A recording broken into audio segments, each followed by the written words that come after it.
Yes, ready? Thank you. Sorry, before we proceed, Dr. Office, I just wanted to ask you something, and I'm asking it now, so that if there's any questions by counsel, just want something that I needed to clarify. My understanding was always from the evidence that the bloodless neck dissection is really restricted to the first autopsy, that you cannot redo it in a second or following autopsy. Is that right? That's correct, my lady. And then you explained to me that what you tried to do was that you nonetheless, notwithstanding those restrictions, that by looking at the images, you did sort of a simulated or digital autopsy. You further said to me that it comes with its limitations, and I asked you about, for example, the photos, the images are not within ratio, we don't know what the ratio is. You also further said it would have been better if it was on a tripod, etc. So with that, I understood your evidence to be that you've done a digital autopsy bloodless neck dissection. Of the original postmortem. Okay. So I read a little bit about digital autopsy because I wanted to understand what that entails. And just my understanding is that it's a non-invasive autopsy in which digital imaging technology such as computerized tomography or magnetic resonance imaging, which is MRI scans, are used and is used to develop three-dimensional images for a virtual exploration of a human body. So when I looked at that, I thought to myself that your explanation of a digital autopsy of the bloodless neck dissection comes, well, it's very different. It's very short. It's very much short than what this requires. Yes, my lady. If I might respond, the digitalization of imaging that we nowadays see in forensic medicine, that is usually the MRs and CT scans, especially done in Europe where they've got a small amount. I know I used the word digitalized. There was another word that I used, reconstruction. Digitalized reconstruction. Seeing that way, I would like to have looked at these photos using the digital imaging to build a three-dimensional concept. So we're not speaking of the same thing. The digital pathology nowadays, and that's what we call digital pathology, is a vast subject. I'm talking about using digitalized images to create a virtual autopsy. I think that is the word that I use, a virtual analysis. If I remember, I've used the word virtual somewhere. They also use virtual exploration here, but it's far more scientific, specific.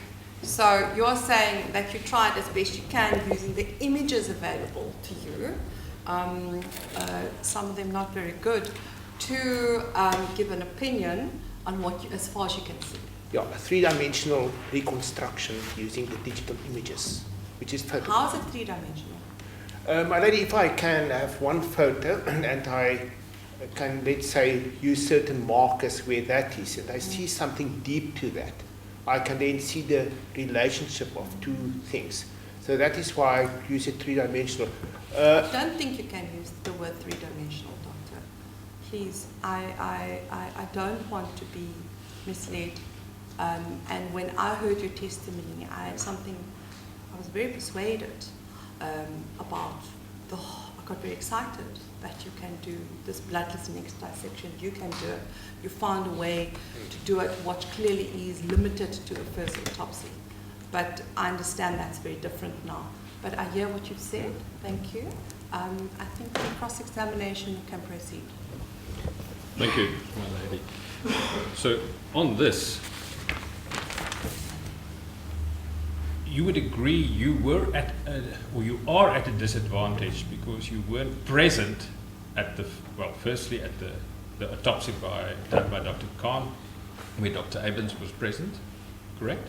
That's correct, my lady.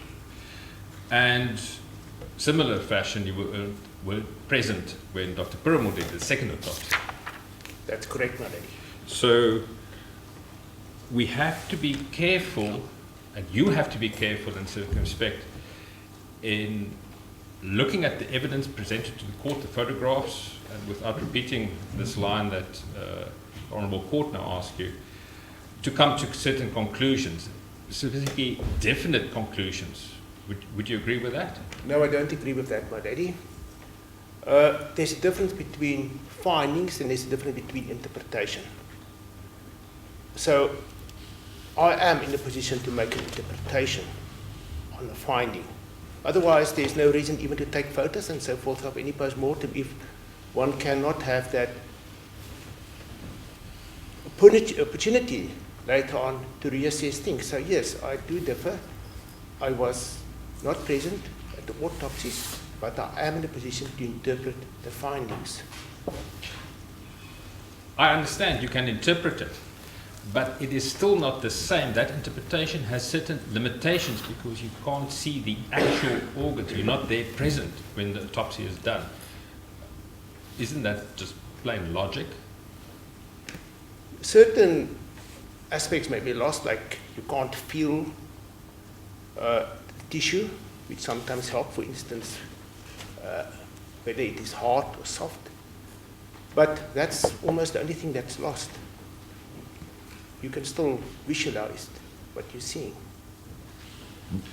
And as the court also remarked, some of the photographs, the images aren't that clear. You didn't go beyond that as you've just now answered the court, correct? No, my lady, I did state in the beginning that the photos, unfortunately, from a technical side, are not optimal. I mean, they're taken from different angles, different ratios.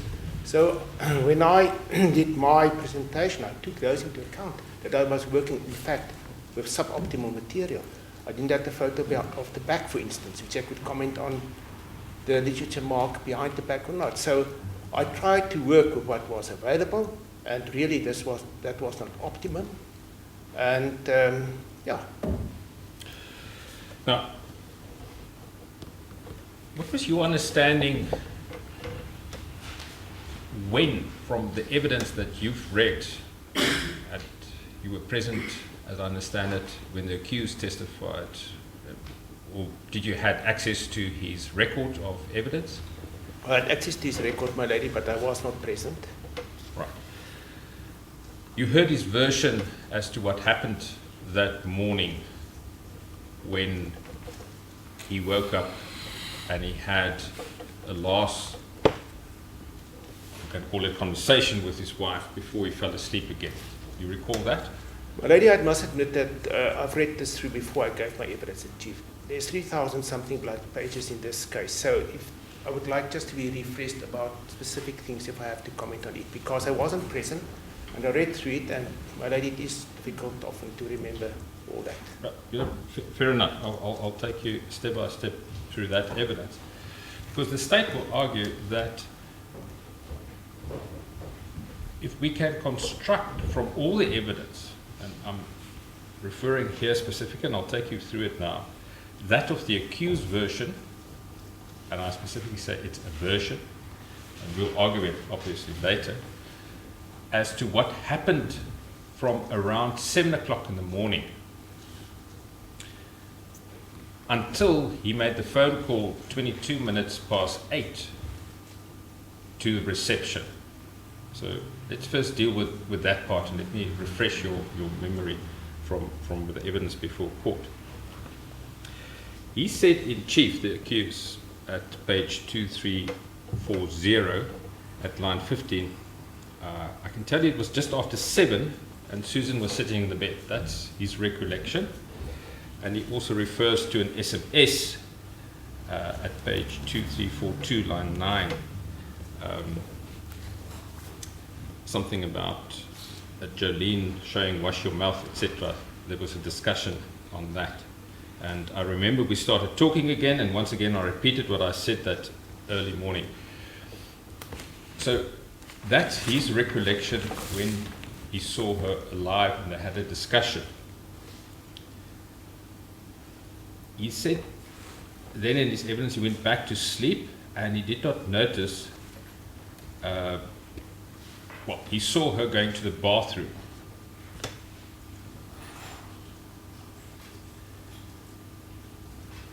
and then he woke up again. His evidence in chief, page 2343, line 4, I fell back to sleep. I woke up a little time after that. I don't know exactly what time it was. I know it must have been before 2 minutes past 8, because I've seen on the cell phone records that I phoned Susan's number at 2 minutes past 8. Now, at that stage, around 8 o'clock,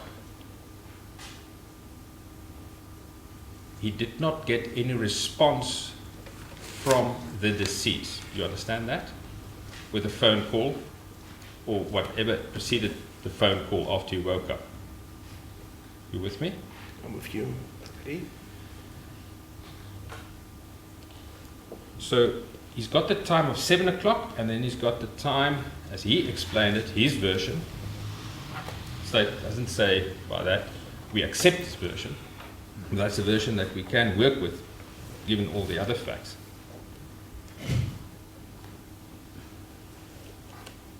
We know from other evidence earlier in that happenings of that early Sunday morning that they were in an intense verbal argument. If I can put it that way, the deceased was spirited in her way that she argued with him. She went to fetch him at the room. They came back, they still argued. He said he had enough. They fell asleep, and when he woke up again, that argument continued. That's the version before the court. Do you understand that? I'm with Lady.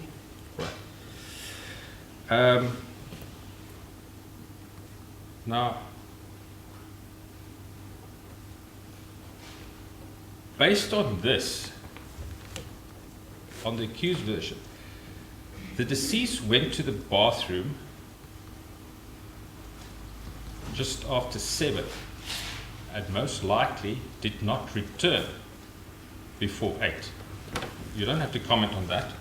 That's an argument that the state will put forward. My lady, I must just object.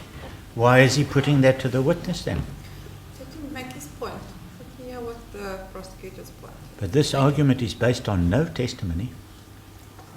Thank you. Proceed. Thank you. Now, we heard the evidence of Dr. Piramore on hanging and what happens to the body when that last convulsions as you hang.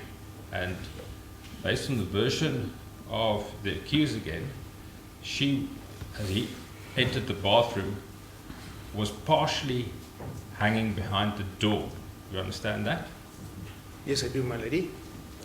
And if we accept that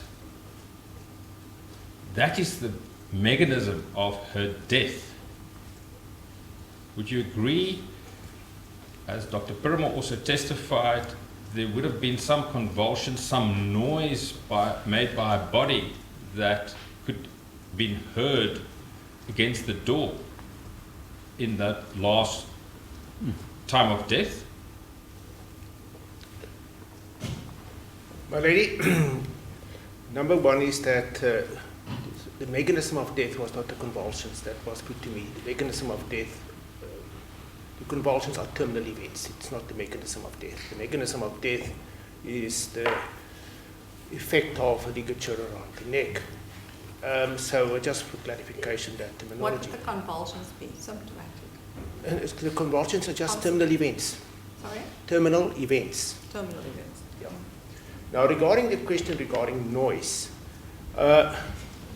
it's impossible to answer that question because it will depend on whether any part of the body was in contact with the door or there's a basin on that side. So if the body is hanging free, and I'm not talking now, I'm talking about partial suspension, but not touching anything, convulsions by itself doesn't cause any noise.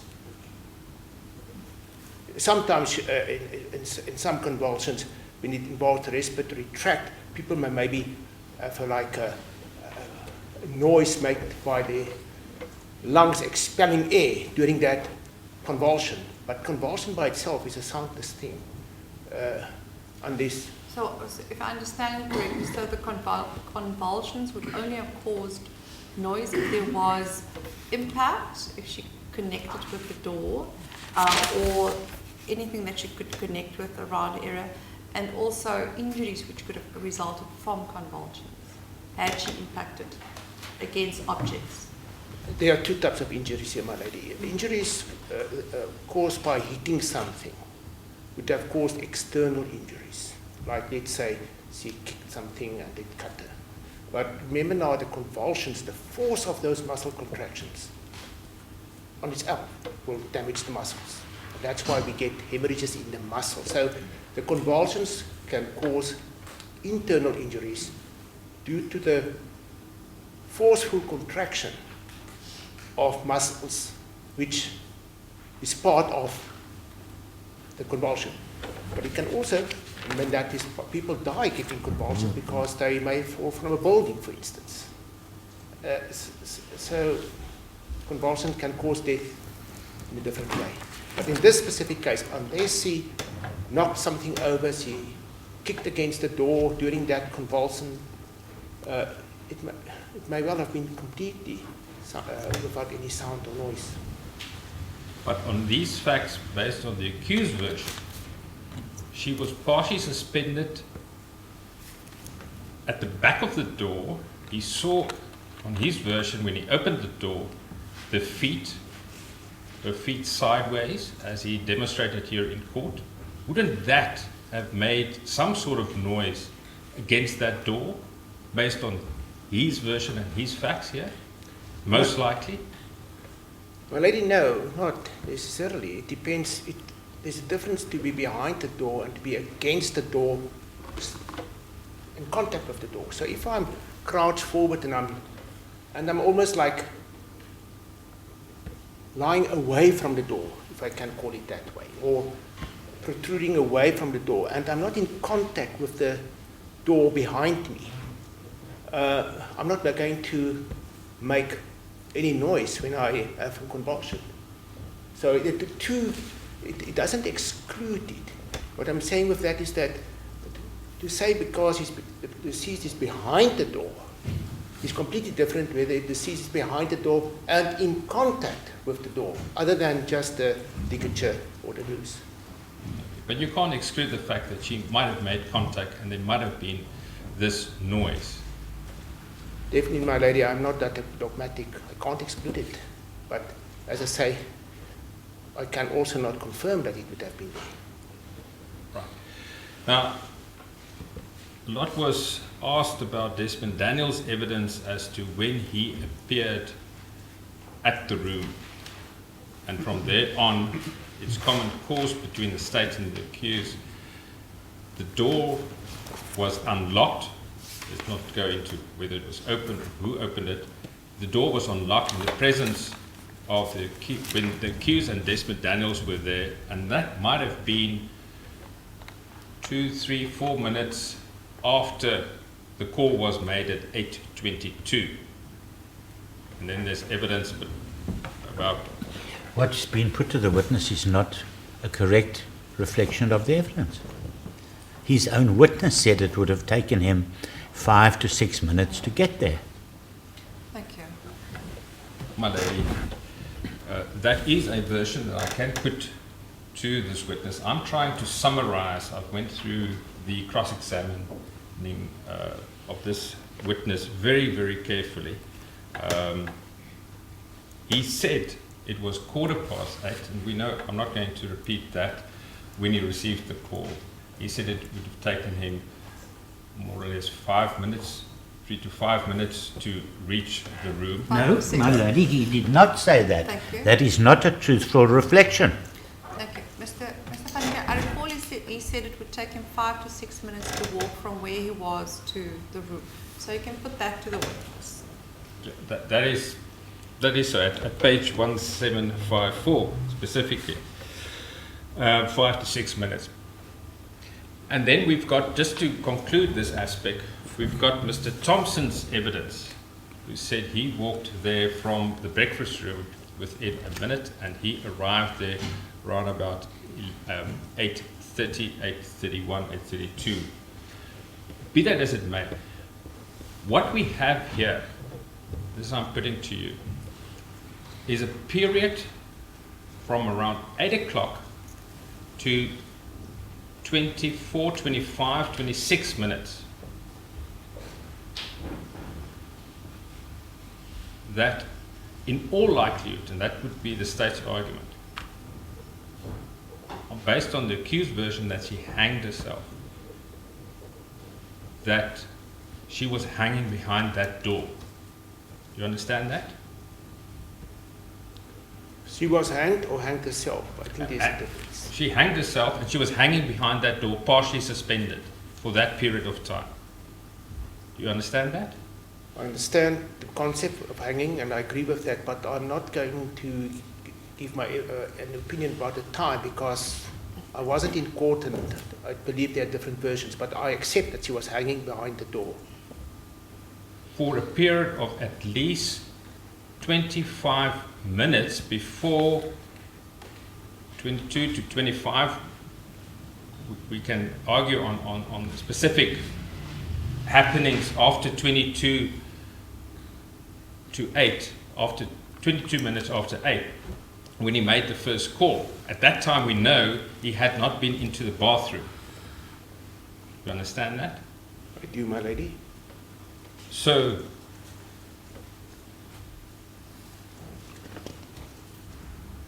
when they entered, the accused entered and he called Desmond Daniels to come and assist.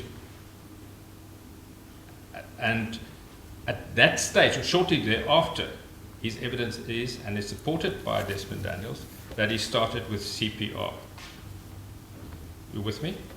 Yes, I do, my lady. So, the state will argue that there was a period of 22 to 25 minutes that she was hanging behind that door, based on the accused version. Do you understand that? Sorry, I'm struggling to. Is the question coming? Or did Yes. I miss it? Yeah. No, I just wanted to get the background, because, as he said, he didn't follow the evidence. He was not here. So, you've given evidence this morning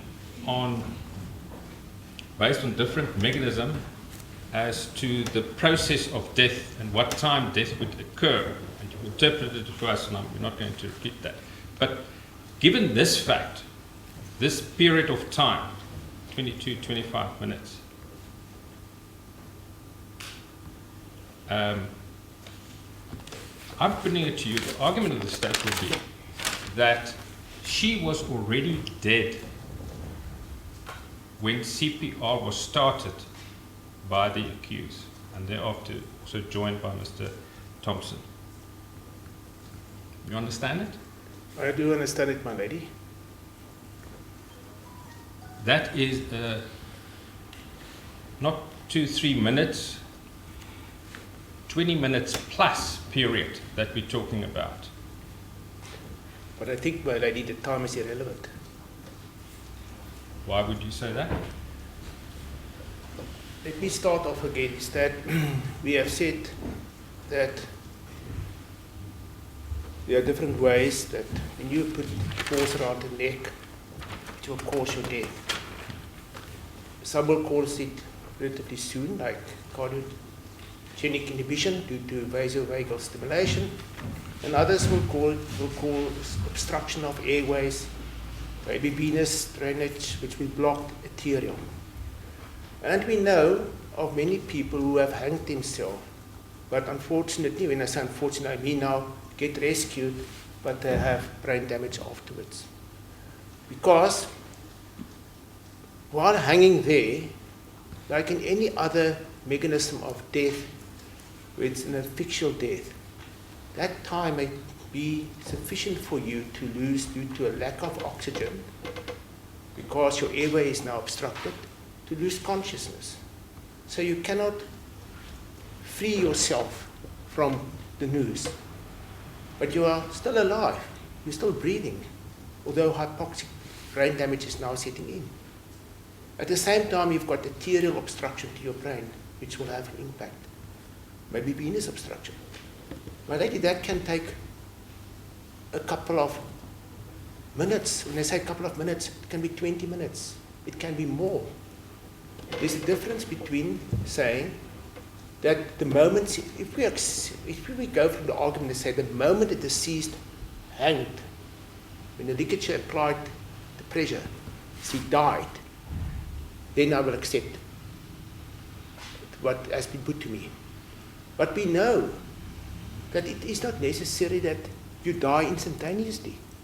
You can be hanging there unconscious, been dying, and unfortunately beyond the point of no return when you are then removed from the ligature and CPR is resuscitated. And that's when I look at the whole, and I've said it in my evidence regarding the urine. That's why I think that I'm quite sure that ultimately the deceased died there on the floor. That was when she entered somatic death. Until that process, she was most probably, and I say most probably because I'm not dogmatic, but she was most probably still alive, but dying. She was in that process of dying. And that's why I differ from what has been put to me, as if the moment I put the snooze around my neck and the moment it exerted its force, then I'm dead. I'm not agreeing on that. I may be unconscious, but I'm not dead. So you're excluding the possibility that after she hanged herself partially, she was hanging there, that she did not die within a couple of seconds or a couple of minutes. It must have been longer than that. Is that what you say? Up to 20 minutes or even longer? What I'm saying, my lady, is that she wasn't dead within seconds or so. And my lady, if we also then look at what can support the statement that I'm making, I'm not making this statement in isolation. I'm also looking at the post-mortem findings. I haven't been there, but I've got the photos. And there's extensive hemorrhage in the Ligature mark, which I've indicated to the court previously, in those salivary glands and so forth. Now that will take some time to develop. That's why this morning when I spoke about so-called neurogenic death, you often find nothing. You find a pale body because the person died instantaneously. So looking at the whole thing and also the findings, the morphological findings, I am quite convinced that the deceased didn't die instantaneously or within a couple of seconds or minutes. And that in fact, why didn't they then pass the urine there where she was lying, if she was then dead, hanging behind the door? So unfortunately, I'm not excluding what is put to me. I'm not going to exclude it, but I'm talking about the probability. And do I understand you then that based on your probabilities, in all likelihood, what I've put to you is just unlikely? Totally improbable? I'm trying to understand what you mean by probabilities here. My lady, what I'm saying is that for me, as an expert, the most probable mechanism was what I explained to the court, that of an unconscious patient dying, being taken off and dying, whether it's 10 minutes, 20 minutes or whatever later. But I'm not excluding that had been put to me, that because of the time, if she died while hanging behind the door at 8 o'clock, then 22 minutes past 8 or whatever time, she would have been dead.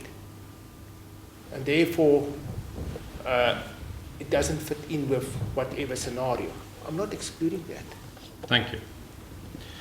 Now, this aspect of the urine that you touched on earlier today and just now, would you agree that, I'm advised that urine can also be passed some time after a person is dead? It's not necessary at the time of death, correct? My lady, it usually is at the time of death. I'm not talking about feces and urine being passed when there's decomposition of the body and the pressure rises to such an extent that it is forcefully expelled from the body. The normal, anyone working in the hospital will tell you it's that agonal events. We use the term agonal, meaning that dying events that patients will pass urine and so forth. And that's my personal experience in a couple of cases. I've had people die. That it's not always there, but if it happens, it's usually in the bed where they have died. Could it also be excreted through the pressure that was applied to Mrs. Rohde? My lady, I did consider that, but there are two reasons why. First of all, the bladder is quite remote from where the pressure is. That's the one. But okay, accepting that it was not experts resuscitating them, I thought about abdominal pressure. But then I would have expected some trauma to the liver. There was nothing, as we know. So CPR on its own in the thoracic region is not going to have an effect on the bladder. What trauma to the liver would there be if she's dead? Usually when people get resuscitated and someone pressed hard to the liver, you can have liver ruptures. I think, in fact, in Dr. Perumal's evidence, he mentioned a case where in a mining accident people got liver injuries, so that's the risk. Or just contusions. Doctor, in Muslim burials, in the preparation of the body and for burial, normally those who prepare that will try and empty the bladder, and they will apply certain pressure. Are you saying that would result in trauma if you were to open up the body at that stage? My lady, I'm not that aware of exactly how they do it. Whether they empty it with a cannula inside, then No. you don't. Oh. No, it's just part of preparing the body. The bladder is assisted to be emptied just by pressure. Especially in a male, that will have to be quite a lot of pressure because due to the length of the urethra. So I cannot But comment. we're dealing here with a female. A female, but I mean, that's the technique. You may be able to empty it, but that's now, you're going to press on just above the pubic symphysis, which is the bone in front, you're going to press there to empty the bladder. But we usually do that in operation when we want to empty the bladder, but then we put a sound in the urethra to drain it. So it's possible. The body can excrement, can excrete after death. If you go and press on the bladder area. Yes, my lady. Thank you. Can you look at photograph 164 in the post-mortem photographs taken by Dr. Khan? You've got a copy of it there, Dr. Loftus? Yes, my lady. Just the photos are not always that well numbered or consistently, but I just make sure. Exhibit B. It was taken at the autopsy. Exhibit what? Exhibit B. B.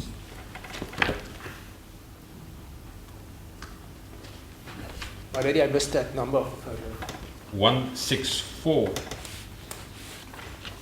I've got it. My lady, it's the look, if I may just confirm, it's a photo of The chest. thoracic, Yeah.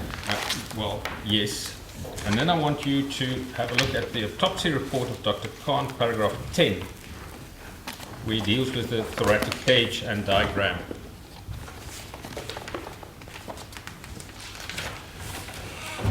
But I'll read it to you. Maybe you can keep the photograph open. I see it's all in one bundle. His finding in the report is there are fractures to the right, third, fourth, and fifth ribs anteriorly, with surrounding hemorrhages to the intercostal space muscles. And there are hemorrhages noted to the right anterior chest wall below the clavicle.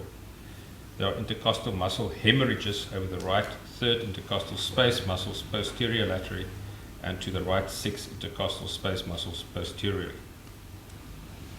Do you have that? I do have it, my lady. Can you exclude the possibility that these fractures were not caused by the CPR attempts, but based on the probability that she was already dead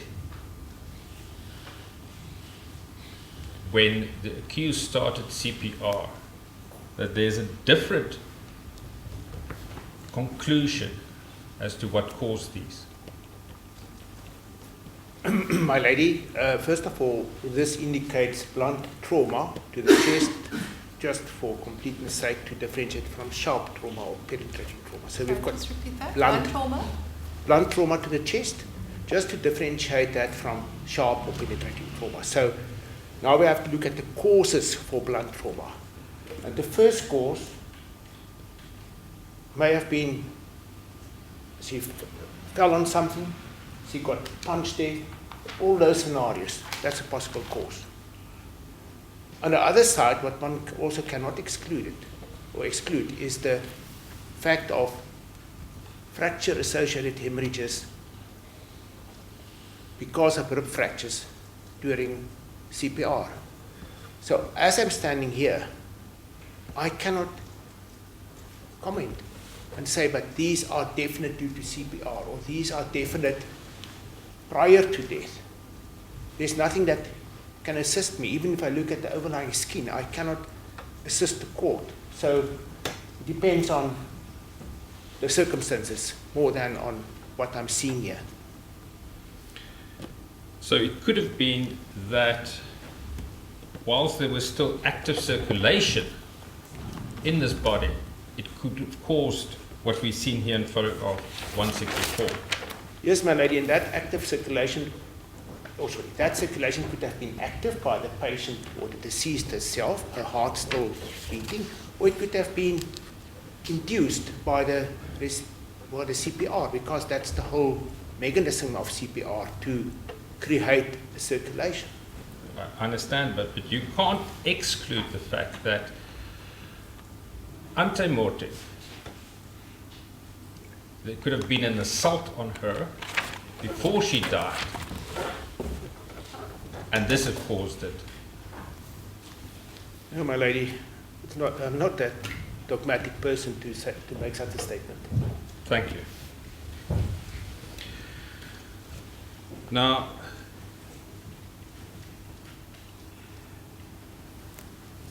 your evidence, page 3142, line 20, you testified about the presence of the sternocleidomastoid muscle, correct? That's correct, Bishop. My lady. And if I understand, you want to Let me just get there. go there, sure. I've got it. And that is, or may be, the reason why the ligature mark is incomplete on the right side. Do I understand you correctly? No, my lady. That is not what I've said here. What I've said here on page 3142 from paragraph 15, if I may read, is it just what? Yes. But what is the importance of that muscle, that is now the sternomastoid muscle, is that it is the firmest lateral structure of the neck, because these two muscles, that's now the one on the left and one on the right, are located on the sides of the neck. And if you then apply force to the neck, let's say a ligature, and you lean towards the left side, to just take an example now, so then the force will be maximum on the sternomastoid, because that is the firmest structure in that region. I'm talking about the one on the left-hand side then, taking the force. The right-hand one is not exposed to any force. If we can maybe explain again, if I've got a circular, let's say a cylinder, and I put a piece of rope around it, and I push it towards the one side, that is the aspect where the force will be applied. That's the sternomastoid muscle which will take the brunt. The opposite one, there's nothing being exerted on it. It's not hanging against that one. I don't know how I can explain it. Well, no, I follow what you say, but I'm trying to bring it back to the facts of this matter and what we've heard, the version of the accused, that it was tight around her neck, on both sides of the neck, when he found her and asked Daniels to assist. Daniel's got a different version, but that's the version of the accused. How can that not possibly cause rupture on that side? Just for the record, the deceased, pardon me, the accused did say that the cord was tight around the neck. He did not say it was tight around the neck on both sides of the neck. He did not use those extra words. It's tight around the neck. Let's leave it as tight around the neck. Do you understand tight around the neck, right? Circumvent the neck. My lady, yes, I will respond to that, but I would, as an expert, I would like to approach it slightly differently from me. I will tell you now why I'm getting at it. It was one of the issues that I really, and last night again, looked in detail, because I know the whole thing about the point of suspension on the one side and so forth. It has featured throughout this case, Dr. Perumal, Dr. Abrams, and so forth. So I thought that I'm here to assist the court. Let me go back and look at everything that I can find. So, first of all, there's an exhibit, I think it's FF1, FF2, which are diagrammatic photos of the court. So I looked at everything. I think that the fact that there was evidence regarding the ligature, or let's call it the cord, being twice around the neck and all that stuff. So really, I did my best to see how can I bring it all together. Now, first of all, there was for me confusion whether the accused said that the knot is tight or the noose is tight, but I accept afterwards it was regarded the noose is tight. So then the second thing is that I thought of, okay, how tight is tight? Because I've done post-mortems where people have hanged themselves with a fishing line, which I had to cut through the skin to be able to cut through the fishing line. So tight can be very tight. But the fact of tightness is it because I can't get my fingers between the ligature and the underlying skin or body? Is that what people will define as tight? So I don't know whether the degree of tightness was ever determined. But now to get to the question regarding the sternomastoid muscles. So that when I hang, and I hang to the one side, even if the ligature is tied directly above my head, like in free hanging, my head will tilt to the one side due to the muscles relaxing and the force being applied. And that is the sternoid muscle which will take the force. And that will be diagonally opposed. If I take a circle, my lady, if this is where the major force is, then the point of suspension will be 180 degrees opposite that. That we know. So we use that when we reconstruct this death. To answer the question that's put to me, don't I expect then for the contralateral, the opposite sternomastoid muscle also to be affected? My answer is no, it's not taking any force. The body is not hanging on that side, it's hanging on the left-hand side, which is completely in keeping with what I'm seeing at autopsy, or what was seen at autopsy. That is, it's not, even if it's tight, it's not going to, the major force is not here. However, I must qualify, if it was a sliding knot or a slip knot, my lady, those that can go through and it will tighten, then I've seen it being on both sides, because the mechanism of a sliding or a slip knot is completely different than that of a static knot. So then I've seen injury all around the neck, in fact on a horizontal level, not even having a point of suspension, it is just at one level. So we're dealing with the version of the accused that says it was tight, and we don't have more than that. And you've now explained your difficulties with that on the basis of where the force would be on the opposite side. But if you look at photograph 121 in that same album of the neck,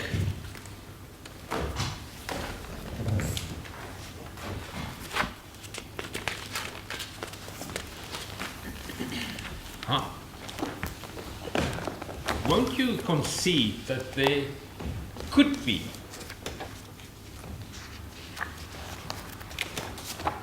a ligature mark as well? As you've now said, you've seen it before in different circumstances.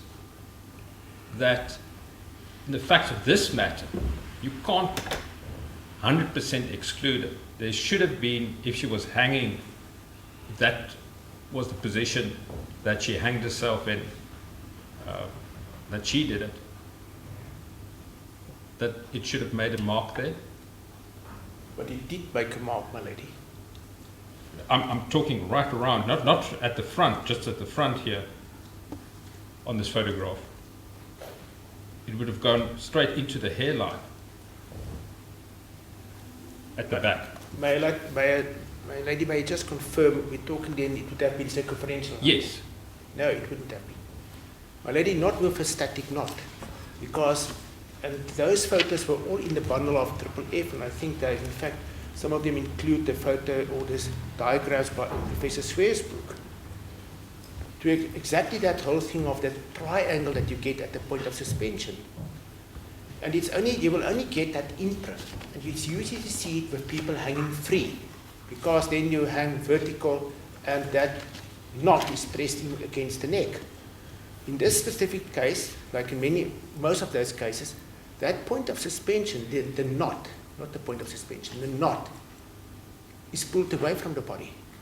And that can be minimal. I mean, now we get to the fact of tightness. Can you have a point of suspension like that and still say it's tight afterwards? Yes, you can, because the moment you move the body now in an upright position, then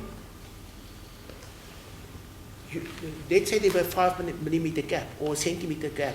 That would be enough to create that break in the ligature. So I see a ligature mark there. In fact, I can, there's also Can you point it to us? Because I just want to be on the same page. What you're testifying about, are you talking about at the front of the neck, the ligature mark? I'm talking about the anterior lateral aspect, my lady, and I'll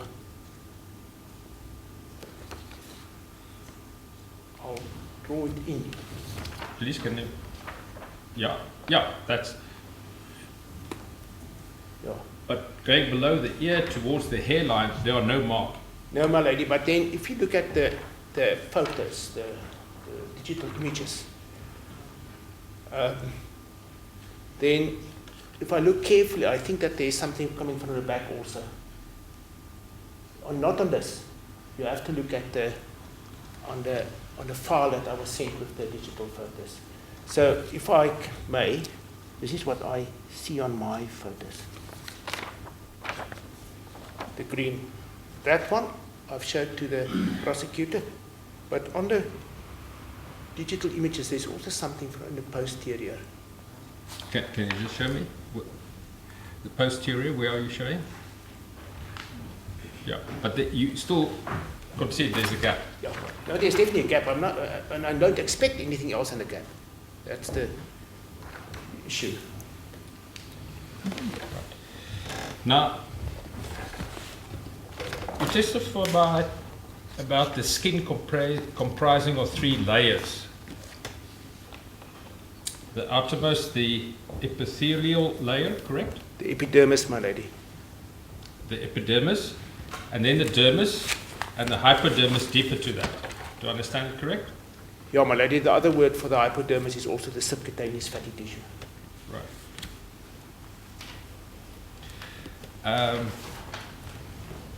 And do I understand it correct? The dermis comprises of the outer layer closer to the epidermis. Yeah, my lady, the dermis is the layer between the epidermis, which is the outside, the outer layer, which is, and the subcutaneous tissue. But the dermis itself consists of 2 layers. The papillary dermis, which is the one, the superficial aspect of the dermis, which is extending to keep the skin on top, the epidermis on top of the body. There must always be like little ridges. We call them Rita ridges. So the dermis extend upwards in these downward projections of the epidermis. And that area we call the papillary dermis. And then below that, we get the reticular dermis, which is the more firmer part, and which will differ from the neck, the back, wherever, the front of the neck. Right. As I'm advised, in the papillary dermis, that it's you can call it a layer, correct? Yeah, we call it a layer. Yeah. It's composed of areolar connective tissue. Do I pronounce it correctly? My lady, I missed that. A-R-E-O-L-A-R. Areola. Yeah. Connective tissue. Never heard that word. I mean, it's maybe loose, areola in the sense of meaning loose, I will accept that, but it's loose connective tissue if that's what we're getting at. But we never use the term areolar. Right. Well, let me get to the point here. There are blood vessels in this loose tissue, areola. Is that the way? And you agree? In that area, I will go with that. Yeah. Right. And bruising can happen there, in this papillary dermis area.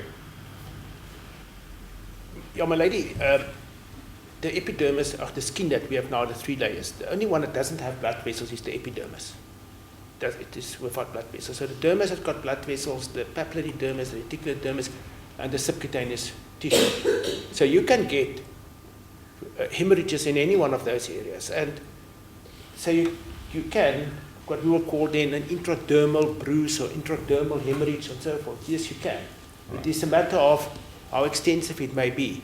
But it indicates trauma, whether, and we see it all the time. I mean, people, when they size skin, you can see whether the surgeon injected the anesthetic agent, because you can see areas of hemorrhage. So it's nothing unexpected. Right. And we know the accused bruised easily. Heard that evidence. So would you not have expected in the next papillary layer also some bruising on the right side of the neck? No, not necessarily, my lady.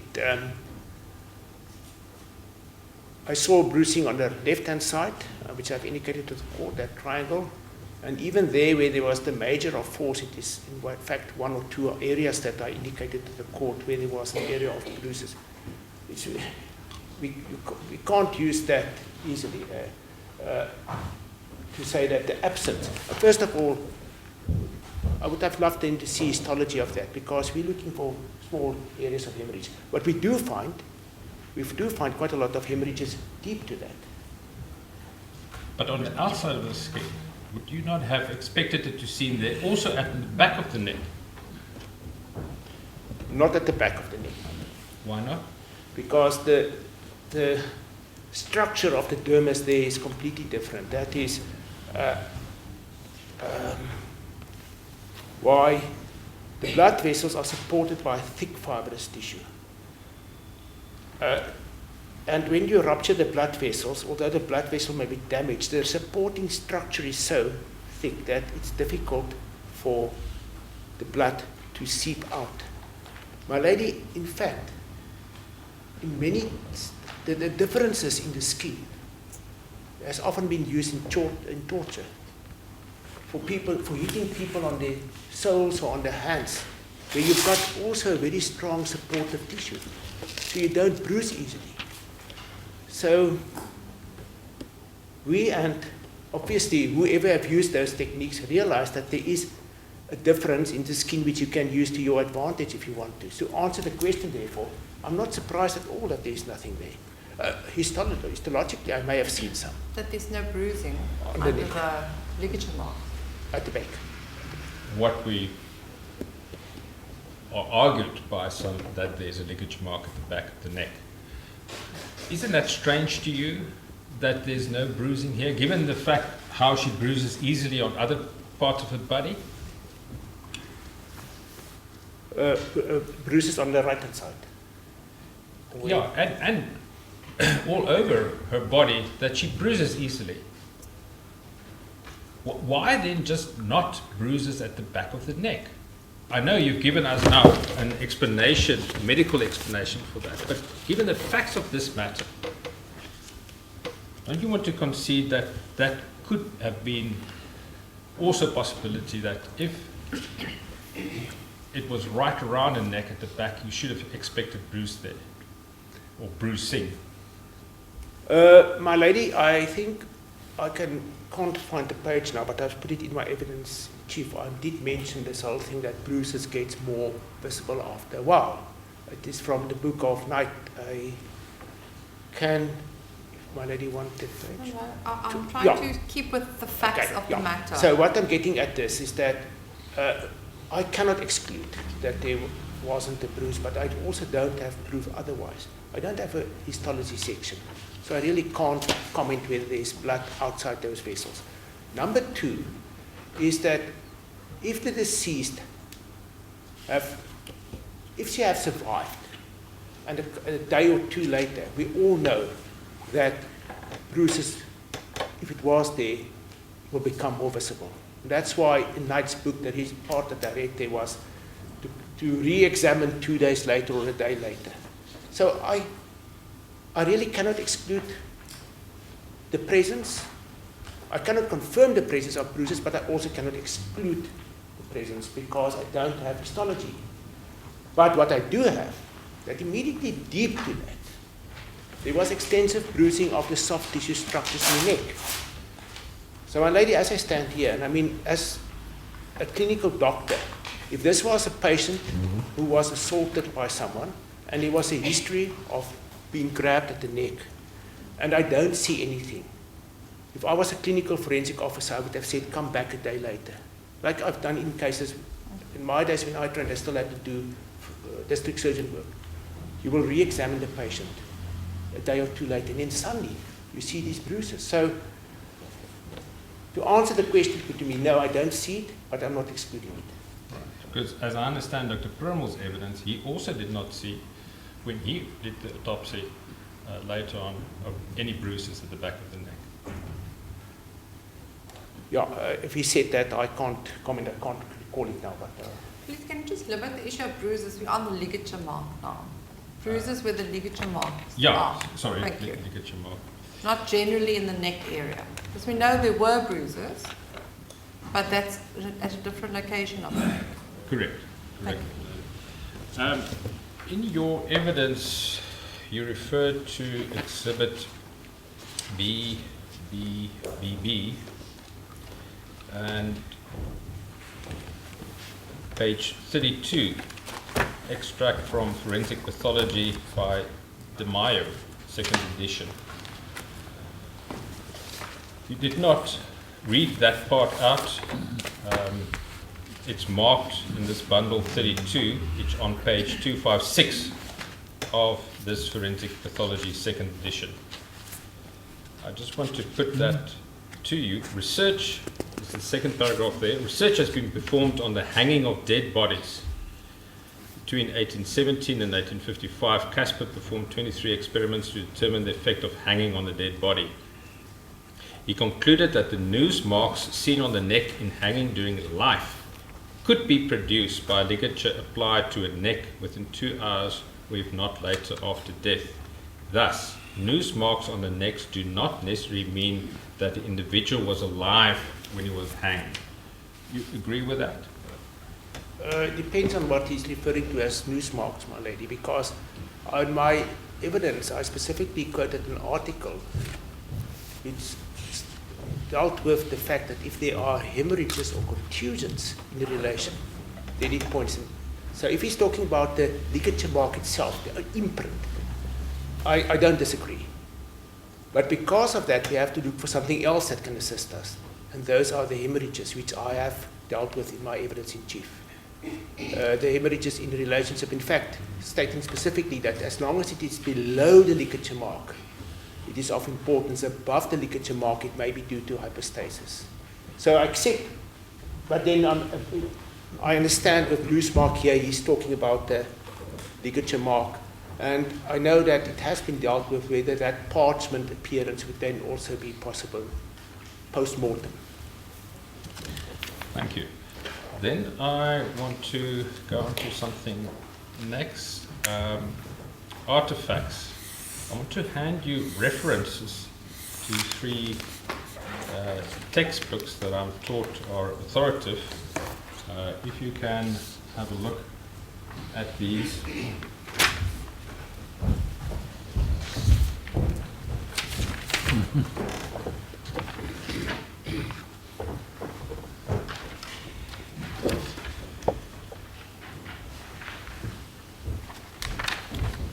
It's on pseudo strangulation marks. You're familiar with that term?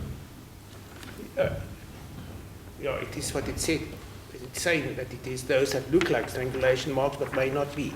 Right. Firstly, are you familiar with the first extract from the book 2006, Spitz and Fisher's Medico-Legal Investigation of Death Guidelines? Already I've heard about the book, but not one of those 3 I've got. Right. And what is quoted there on page 400, and I'll read it out, other artifacts that may be mistaken for abuse, including creases in the skin of the neck, simulating a ligature mark. The state will argue that it could well have been that the back of the neck, what is being presented by Dr. Burma as a ligature mark, could have been caused by creases in the skin. Can you exclude that? Yes, my lady. My lady, before the witness answers this, a partial extract from an authority which has not been shown to this witness is not good enough. He must have the right, before he answers, to read the whole article or the whole chapter that is being... We've already seen how selectively my learned friend copies and pastes from authorities. And I would like this witness to be placed in a position where he is given the entire book or journal article or whatever it is, in each case here, before he replies. Thank you. I hear you, Mr. Van der Steen, but you are knowledgeable on the topic, so if you are able to answer it, given your vast experience, then you may do so. And obviously, Mr. Van der Kerk, if you wish to pursue this as an exhibit to present it to you, he will have to produce the entire reference source if Mr. Van der Steen pursues his objection. Yes, my lady, in fact, I was going to start off by, because the first thing is that third line says, stimulating a ligature mark, see figure, but I would like to see the picture. I mean, I can't comment if in the first article quoted here or part, other artifacts, and then they say, stimulating a ligature mark, see figure so and so. So I'd like to see what they are, because my lady, when they gave evidence, in fact, I did mention this. I said how many novices have misinterpreted the death shroud and out the neck as a ligature mark. So I would very much like to see the photo. So counsel has already given his opinion, but from an expert perspective, I would also much like to see the whole thing. Thank you, sir. I accept the ruling that, and that is in fairness to the witness. I will produce the handbooks. Thank you. Now, you've testified this morning about the feces stains. Do I understand you correctly now? You accept it is feces stains that is seen that you testified about this morning? My lady, in my original evidence, I said I don't know whether this is human or animal feces. Yes. I never had the problem to call it feces because it looks like that. So I believe now the next phase will be say we accept it is human, and yeah. If we help you, Doctor, in that regard, it was never disputed from witness number 1, who Mr. Thompson, who spoke about this intimate moment that he had in trying to assist Mrs. Rohde, that she was moving in her own feces. It was never placed in dispute. The court understand it was her feces, it's human feces. My lady, may I just ask, was the evidence that she was moving in her feces? I I recall Mr. Thompson saying something, not that she was moving in it, but that the feces were there, as you have indicated in the photo. No, because I was, when my lady said moving, I That thought, he had sight of her feces. Okay. Right. Now, what I found hard to understand is, why is there no feces found behind the door where she was found hanging partially? my lady, first of all, it depends on how far from the door, but there was a couple of marks of feces, that's B4 to B6 or B7, inside the bathroom. And what was put out to me is exactly why I get to the urine. If she died behind the door, that is where I would have expected urine and feces to be deposited.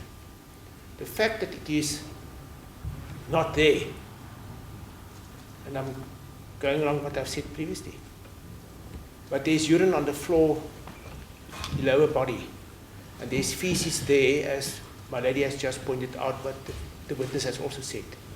That makes me the scene of the place of dying. I'm not saying the place where the incident happened, but that's the place of dying, and that will explain that what was put earlier on in the cross-examination to me, that the deceased was most probably still alive in the process of dying when the accused and whoever entered that room. That's why we don't see the feces there. She wasn't there at that stage. But how do you explain that there's no feces marks on the gown, specifically on the evidence of the accused that she was wearing a gown when they took her off? My lady, in all the photos, and it has never been disputed, Dr. Khan said it, the gown is, the bottom half of the body is exposed. So there you won't expect it. No, Dr. Loftus. The accused version is she was wearing the gown as he was holding her up. It was not exposed her back.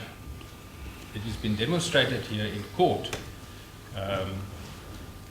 It was covering her back, it was covering her arms. Desmond Daniels had a different version. He said she was completely naked. How do you reconcile this with the feces that was found? My lady, this is as I expected. The deceased is hanging there. Due to gravity, the gown will be hanging downwards, unexpected. She hasn't passed feces at that stage. She hasn't passed urine because he's still alive. And I'm using the term now, alive, still, she's in the process of dying. She's taken from the door. She's laid down. In that process, this is the gown didn't cover the full body. The deceased is lying there. She's actively resuscitated, or resuscitated, if we call it that way. During that process, she ultimately passed away, entered the stage of somatic death. The sphincters relax, she passed urine, she passed stools. That's why it won't be on the gown, because if she had passed it, because he died behind the door while the gown was on, I would have expected there. But I'm exactly saying she didn't die there. She was on the floor. I see urine, and I accept that there's feces around that body, as my lady has told me the other evidence which I can't recall. So it makes sense for me. I would have been concerned if she did have feces on the gown, if I can put it that way. Why would you have been concerned? Because that means that on the scenario that was put to me now, I would have said that, sure, that means that she passed it while she was hanging. So she must have died there. Is that definitive? Is it definitive for you, the passing of the urine and the feces? Is that the definitive for you as to place of death? It is a strong indicator, my lady. It's not definitive. It is the usual scenario. And I recall one of the experts testifying that feces are not, I think it's Dr. Perimel, it's not excreted as in the ordinary course. It could just be sort of a soil that could be in the in the area between the bum cheeks, if we can call it Yeah. that. And then with pressure on the floor would then smear. You're not looking at like a normal bowel movement. Can be minimal. Often when you do a post-mortem, you will see feces between the buttocks.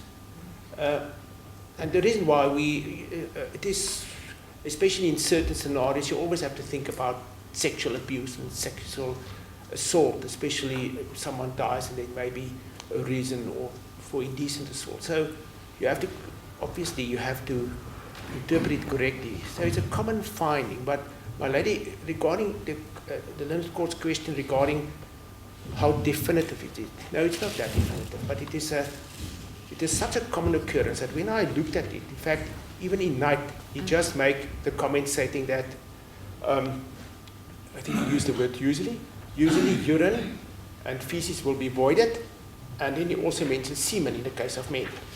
And so there's no research that I can produce to the court what's the incidence and what's the prevalence of it, but it's one of those common findings that we all know and we just accept. Perriman said because of asphyxia, which could include death by hanging or manual strangulation, this is what results in the excrement. No, my Not lady. necessarily so, because the sphincter muscle relaxes and the body excretes. Any cause of death. Any cause of death. Any cause of death, even natural causes of death.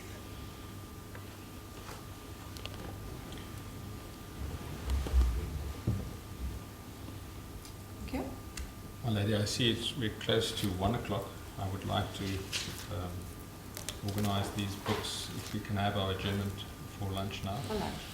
Thank you. Court will adjourn for lunch.